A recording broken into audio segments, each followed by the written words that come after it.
La manière précipitée dont le commissaire dont question a procédé pour aller vilipender les anciens dirigeants de la province devant les médias est une manière déplorable. Ceci dénote de la vraie mission de ces commissaires, celle de faire la chasse aux sorcières et de nuire de toutes les manières aux adversaires politiques. Mais cela est très mal tombé parce qu'il s'agit d'un mensonge grossier.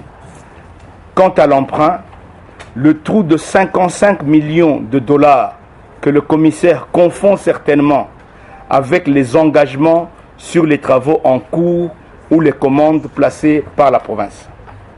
Parce qu'en effet, le gouvernement provincial n'a laissé à titre d'emprunt que 2 millions de dollars américains qui arrivent d'ailleurs à échéance le mois prochain au 31 décembre 2015.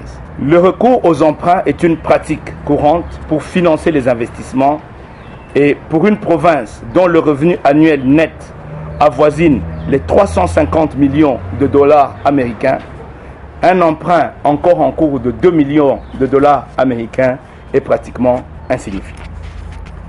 Quant au nantissement des recettes sur la taxe concentrée et la taxe voirie, il y a lieu de noter que tout investissement sérieux nécessite un plan de financement qui garantit aux partenaires la bonne fin des travaux.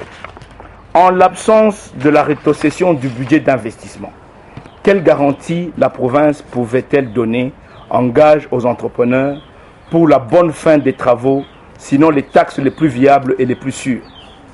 Il s'agit donc de signature de contrats tripartites pour l'exécution des travaux dont la traçabilité était assurée par le versement anticipatif des taxes au trésor provincial. Quelques entreprises minières que je remercie au passage, dont Momi, Boss Mining, KCC et Frontier, ont accepté de payer anticipativement les taxes pour permettre de financer des investissements précis à travers la province.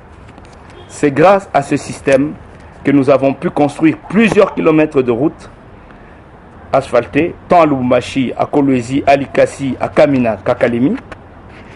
La construction des écoles, l'électrification de Kassaji, le rétablissement de bâtiments Kiwele, bâtiments Grana, le pont Nyemba.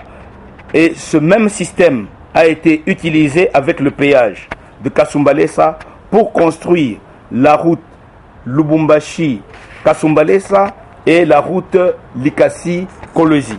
À ce jour, ces crédits d'impôt ne représentent plus qu'aux environs de 13 millions de dollars.